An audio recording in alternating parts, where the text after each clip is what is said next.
As one of the therapists I spoke to for this article said, depression thrives in isolation. For girls, 17% of 8th graders, 18% of 9th graders said that they also had thought about possibly attempting suicide. The parents were called by a counselor one day out of the blue. They had no idea the level of issues that their son was dealing with.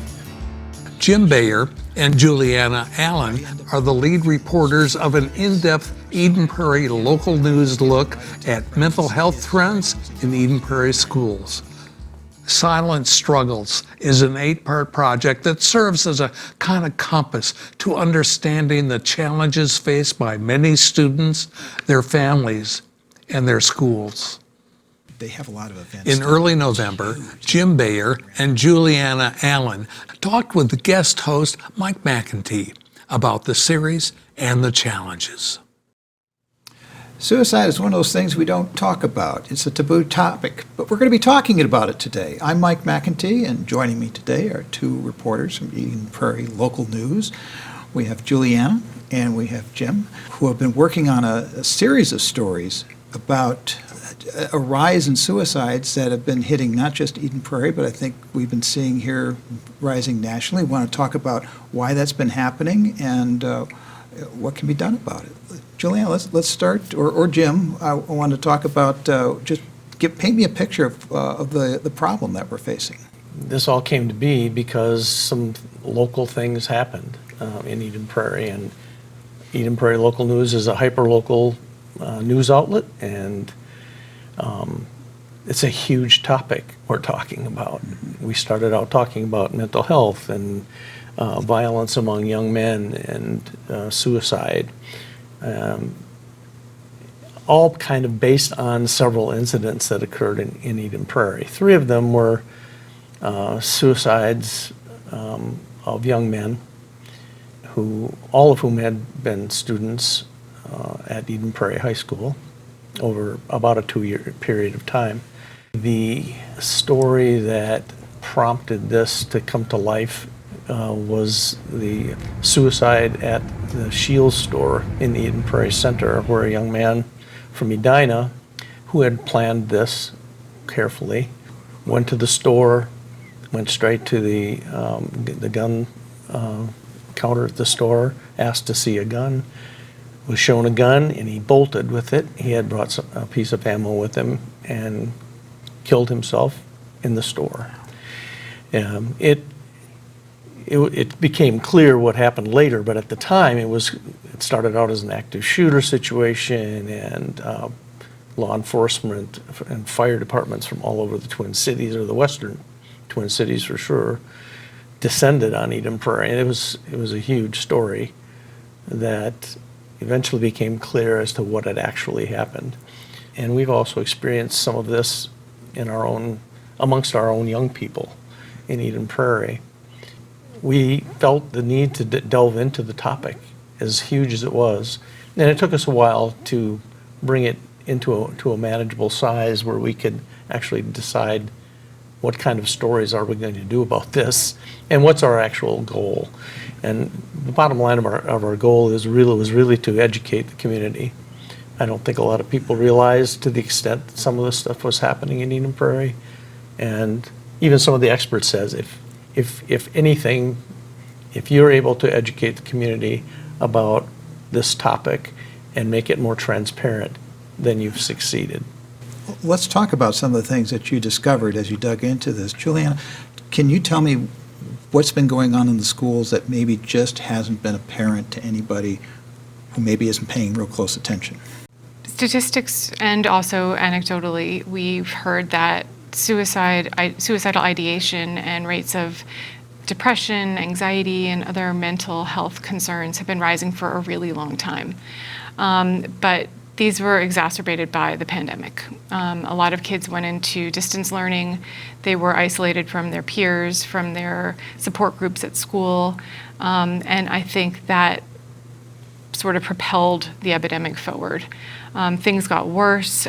People were not able to see therapists if they needed them, or if they did, they had to do it virtually. And I think a lot of important connection was lost.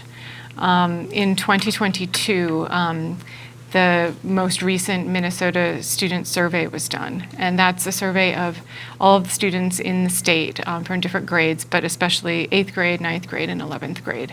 And they are asked in a barrage of questions on a number of issues. But the ones that we focused on had to do with rates of self-harm, of suicidal ideation, and suicide attempts. And just looking at those three metrics, we were really alarmed by what we saw, especially with girls. And then the rates are also higher for BIPOC students and LGBTQ plus students. What we saw was that in the past 12 months, about 32% of 8th and 9th grade girls said that they had self-harmed at least once. And that can include behaviors like cutting. And I think the number was about 22% of 11th grade girls. The numbers were also really significant for boys, but they were a little bit less. Still, they had shown an increase since the previous survey had been done. And then rates of suicidal ideation were also really alarmingly high. For girls, 17% of 8th graders, 18% of 9th graders, and 11% of 11th graders said that they also had thought about possibly attempting suicide. And a less significant percent, but still a sizable percent, had actually attempted suicide in the past year. Those are really worrying numbers. And as one of the therapists I spoke to for this article said, depression thrives in isolation. And so we hope that by talking about this, we'll raise awareness, that people, especially students, will realize they're not alone, and that in turn that might also help erase a stigma that still lingers for some people when it comes to talking about mental health. Now, reading your story, it sounds like a lot of these problems end up on the doorstep of the school, of the teacher. And it doesn't sound like they're really super equipped to deal with it, are they? I'll let you handle that Yeah. one. You talk to all those folks, yeah. Yeah, so we were fortunate enough to connect with Eden Prairie Schools, which is the district that we focus on because that's our town. And they gave us access to a lot of people in the district who know about these things. So we spoke to everyone from the superintendent to the finance people, to teachers, counselors, social workers, as well as to some students. And one of the things we found is that because students do spend so much time at school, a lot of the issues that they are struggling with come out in behavior, in missed work, in attendance issues. And so yes, it does fall to the people who spend time with them to recognize and then sometimes deal with these things that come out as a result of the mental struggles. But you're right, schools are not mental health. They are not mental health professionals, and they are not a mental health service. They're primarily an academic institution, but they are trying to increase the emphasis on social emotional health. I read one description in your article talked about somebody who is failing and having problems and not showering, and this could be the sign of somebody who has mental health problems, or it could be somebody who's a straight A student and doing just fine. And it's just like, how do you identify where there's a problem? How do you know? And who figures this out? Well, it was interesting, the story I did on a young man named Jonas Wagner. I spoke with his mother at length about what happened to him, and it was somewhat along those lines. Until the parents were called by a counselor one day out of the blue, they had no idea the level of issues that their son was dealing with. He had confided to a friend who then confided to her mother, and they went into hyperdrive to find a way to communicate with his parents. They weren't the closest of friends. In fact, they hadn't spoken with each other for a while, but they were stunned. The parents were stunned. Nancy, the mom, said, Jonas wasn't a perfect kid, but he was a happy kid. He was active. He was very involved with other people. He was very social. And this happened during COVID. And she actually spotlighted that she thought was the moment that things went poorly it was in January of 21 when people actually now had the option of going back to school. And he wanted to go back to school, but many of his best friends stayed home. And Jonas made new friends, and they steered him in different directions, and things went badly fairly quickly. And that began a 4-month ordeal for that family. And these are people that dove into this. They didn't sit back and hope things got better on their own. They dove into it and navigated that system, which includes the schools, but also with healthcare professionals, mental health professionals. How do you enter the mental health system in this country? And it turns out, and I think sources that Juliana talked to confirmed that oftentimes it's the emergency department at a hospital is off in a crisis situation. That's where you enter the system. Some mental crises erupt in classrooms, the hallways, a lunchroom, wherever. There can be unsettling behavior that seems purposely disruptive. But with kids in a mental crisis and those with autism, that's not the case. Kicking, scaring other children, no one can control them, and that is not a kid who's trying to hurt someone else. It is a person in crisis, a mental health crisis, and that happens a lot. And that's when we said the social workers can't help like the regular kids. Yeah, it's because that's what they're trying to do, and in that way they are helping the other kids because they're providing a safe environment in the classroom. But the reason why those kids are in the schools in the first place is because 20 years ago the U.S. started closing down residential or day treatment centers where kids could go and get the help that they needed, and now they're mainstreamed, and it's the parents' right to have them in there. And then when you have people who don't want to admit that their kid has autism or other disorders, and they just drop them off at school, and the teachers and fellow students have to deal with it, that's a problem. Mm-hmm.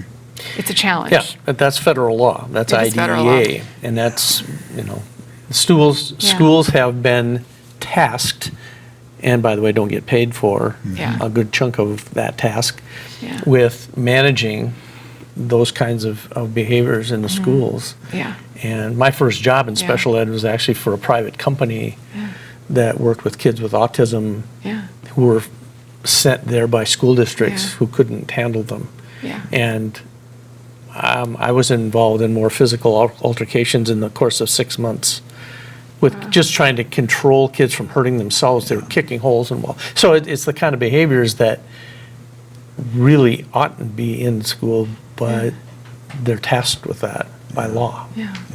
Yeah. And there's kind of no way around that. Yeah. And then So when you hear about a fight at school and all the parents get upset, it's not there's just some bad kid lying behind a Right. door Well, with a baseball bat to hurt someone. And It's- anecdotally, Yeah. that was a story we've been looking Yeah. to do. Yes. Because we Yeah. hear stuff all the Yeah. time about fights, and I asked my granddaughters, Yeah. there was something with a laptop, somebody got hit in the head with a laptop, but Yeah. Yeah. getting the school district to talk about those Yeah. kinds of things, and oftentimes there are no files charged, Yeah. charges filed, so that you can't go to the police department even though they have resources, Yeah. officers in virtually all of the schools in Eden most of the Prairie. time now, that's also in flux and debate and everything else. Our school resource officers are very dedicated, and they work really hard to have a good relationship with the kids and to support the teachers. It's like they really do have a good reputation. At the very beginning here, I said suicide is something we don't talk about, and I think that's because there's a stigma, not just with suicide, but mental health in general, in talking about it. Did you find that when you were talking to the individuals that you talked to for the story, and were there ways that people suggested about how to relieve that stigma, or are we getting better at it and being more open about talking things? Because that seems like the way to, at least to start, to deal with this. Well, I'll lead into it. The Wagner family, the reason she was willing to talk to us and be so open and transparent was because their experience would tell you that transparency is absolutely the way to go. Every expert that we talked to came down of transparency. Now, there's some cautionary tales to be told. One of the larger organizations in the country, NAMI, actually has a media relations piece on their website telling journalists or helping journalists how to report on, how to talk about the words, the language to use, so that you avoid the stigma. But maybe you can talk a little bit more about all of them, pretty much, including the folks in the schools. Yeah, and I think one of the things we heard was, yeah, there is a stigma that they're combating. There is a concern by some people that there could be contagion if they talk about it, especially after someone has died by suicide, that it might cause someone else who's feeling grief or anxiety or depression as a result of it to also attempt suicide. We find that self-harm is a really big coping skill for young people, as we talked about before. And part of the reason is because it causes an endorphin release, and so they feel better, and then it becomes an addiction. But what therapists we spoke to said that people should not confuse self-harm with suicidal ideation, because they are not the same thing necessarily. And so a lot of times parents can be really afraid when they see that a child has hurt themselves. But that it's incredibly important to talk about it and to name the feelings and to say the words self-harm, to say the words suicidal ideation, and to make it clear to kids that it's okay to talk about it. Now, of course, that is somewhere where a therapist is incredibly helpful, because as we said before, the school, even though they are providing increasingly a lot of social emotional supports that are either built into the curriculum or through counselors who are not mental health professionals but can help with social and emotional behavior stuff, then they can also refer them to a social worker who can help a little bit more, and they're in the schools. But a lot of times those are taken, those resources are needed by kids with more acute needs.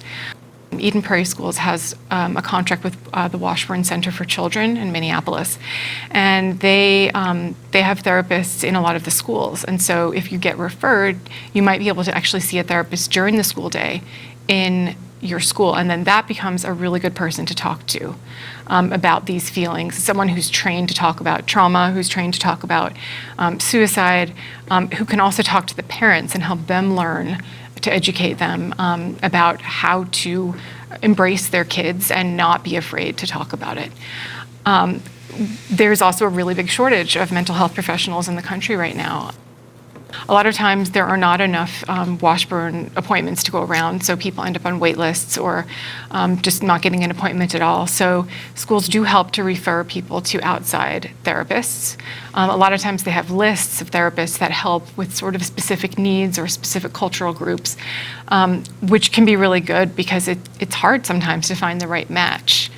Let's go back to that, cultural Yeah. groups. You mentioned that in certain cultures, there's more of a taboo with this than with others, and it's Yeah. harder to do things. Can you elaborate on that a bit? Yeah, absolutely. I mean, there are some cultural groups that have maybe not traditionally talked about this stuff as openly as Western cultures might tend to, for instance.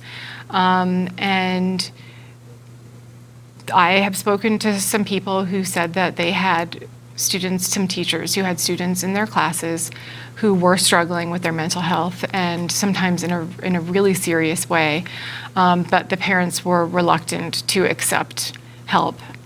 The school district knows that, and I think they try to be really respectful of cultural norms and beliefs, but that's where the parent education comes in so strongly.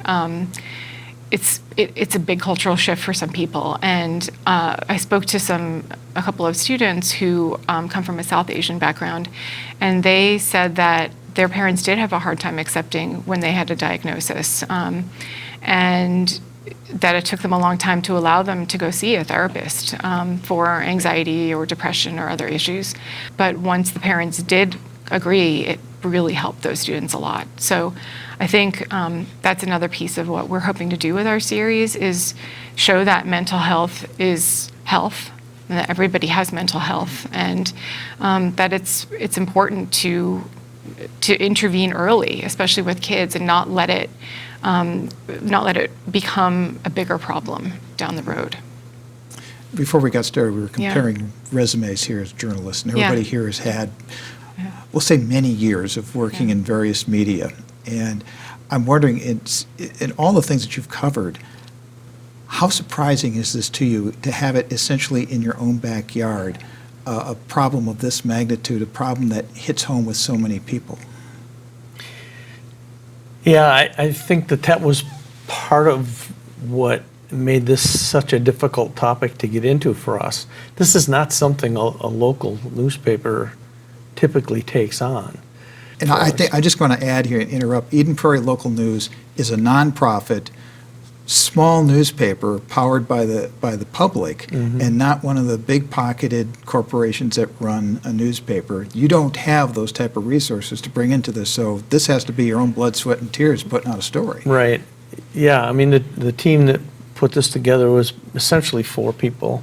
It was a little bit challenging to think about doing something like this, especially a multi-part series, not knowing who would be willing to talk to us about it from the get-go. I mean, we didn't know for sure.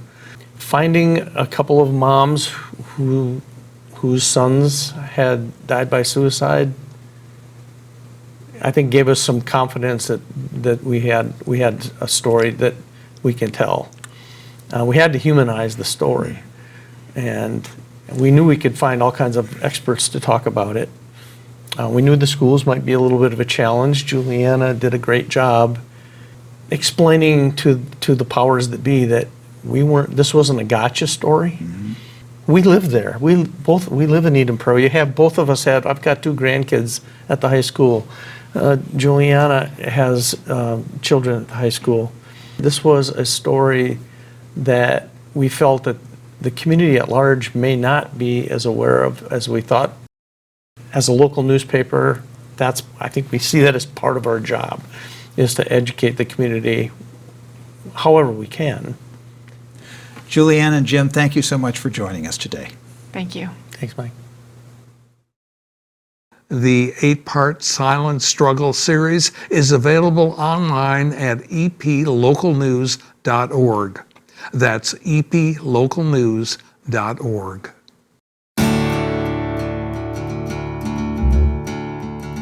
EPLN needs your support so it can continue to provide nonpartisan, fact-based news.